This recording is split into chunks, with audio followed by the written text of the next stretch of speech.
इमली अपने परिवार में इकलौती थी, तभी उसके माँ बाप ने उसका रिश्ता एक अच्छे खानदान से जोड़ दिया। इमली राकेश एक दूसरे के साथ बहुत खुश थे। जहाँ राकेश एक अच्छी पोस्ट पर जॉब करता था, वहीं इमली भी एक प्राइवेट स्कूल में पढ़ाने जाया करती थी। हालांकि उसके घर में धन धान्य की कोई कमी न थी, फिर भी अपने लिए व समय गुजारने के लिए इमली टीचर की जॉब करने लगी। इमली के जॉब करने से राकेश को कोई दिक्कत नहीं थी, पर वहीं इमली की सास स्नेहलता को इस बात से बहुत दिक्कत थी कि इतना पैसा होने के बावजूद भी बहू 4 पैसे बाहर कमाने जाती है। अरे 4 लोग क्या कहेंगे, ये कभी सोचा ही नहीं बहू ने। आज स्नेहलता ने सोच लिया कि वो अपनी बहू से इस बारे में बात करके ही रहेगी। इधर आज स्कूल में इमली को कोई गलती ना होने पर भी उसे प्रिंसिपल की 4 बातें सुननी पड़ी। आज उसका मूड बहुत खराब हो गया। गुस्से से वो दोपहर में घर आई और 3-5 नाश्ता करके सो गई। शाम को जब वो सोकर उठी तो उसने देखा राकेश भी घर पर आ चुका है और राकेश अपनी माँ के पास जाकर उनसे कुछ बात कर रहा है। स्नेहलता भी बराबर राकेश से जुबान लड़ाने में पड़ी थी। तुम बहू को समझाते क्यों नहीं?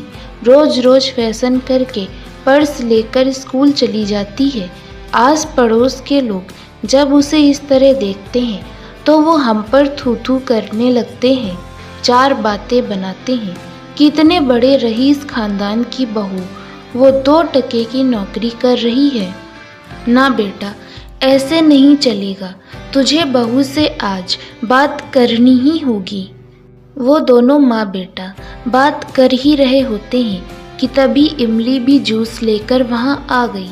इमली को देखकर स्नेहलता फिर भड़क गई और कड़वाहट के साथ उससे बोली, ये जो तू जूस लेकर आई है, इसके ग्लास की कीमत ही तेरी 2 टके की नौकरी से 2 गुनी महंगी है। और ये जो तू ऐसो आराम की ज़िंदगी गुजार रही है, वो भी सिर्फ हमारी वजह से, ना कि अपनी नौकरी की वजह से। तेरी भलाई के लिए ही तुझसे कह रही हूँ, छोड़ दे ये नौकरी, वरना बिरादरी में जैसे तेरे मायके वाले बेइज्जत किए गए थे दुकान पर काम करते वक्त, वैसे तू भी बेइज्जत की जाएगी। यह बात सुनकर इमली से रहा न गया और वो भी बदले में जवाब देते हुए कहती, माँ जी, जब 4 पैसों की ज़रूरत होती है तब क्या ये बिरादरी वाले आकर हमें दे जाते हैं? नहीं ना।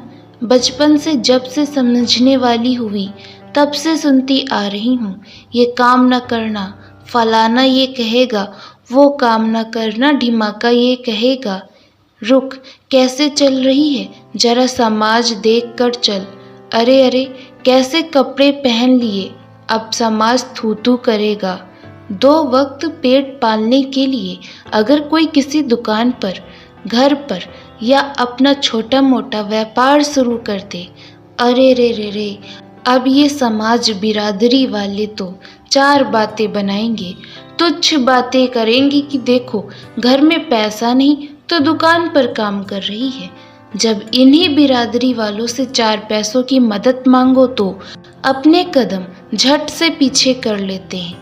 2 वक्त का अगर खाने का कुछ ना हो खुद के पास तो आपका यही समाज, यही बिरादरी मुंह फेर लेगी, मदद के लिए पास भी नहीं आएगी।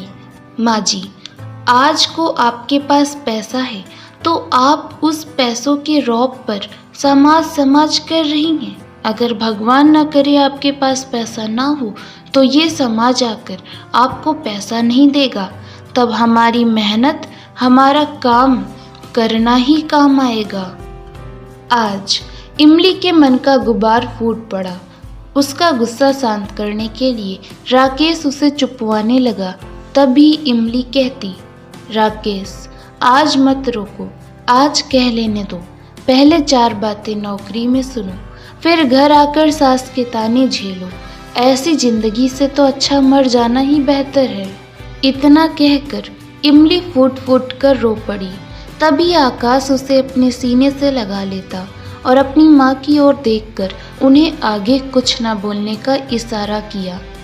स्नेहलता भी अब शांत हो गई, मानो जो तूफान उनके अंदर अभी आग को हवा दे रहा है, वही तूफान बहू की बातों से शांत होकर आग को भी बुझा गया। स्नेहलता को अपनी गलती का एहसास तो नहीं हुआ, मगर उस दिन के बाद से उन्होंने अपनी बहू को ताने मारने भी बंद कर दिए और परपंचों से खुद को दूर रखकर भगवान की भक्ति में लीन हो गईं। दोस्तों, निंदा करना गलत है, पर अगर अपने ही अपनों की निंदा करने लगे तो फिर किसी न किसी को तो आवाज़ उठानी ही पड़ेगी। कमेंट में लिखकर बताएं, क्या इमली ने अपनी सास को जवाब देकर सही किया? वीडियो पसंद आई हो तो इसे लाइक और चैनल पर पहली बार आए हो तो इसे सब्सक्राइब कर लें। Thanks for watching this video.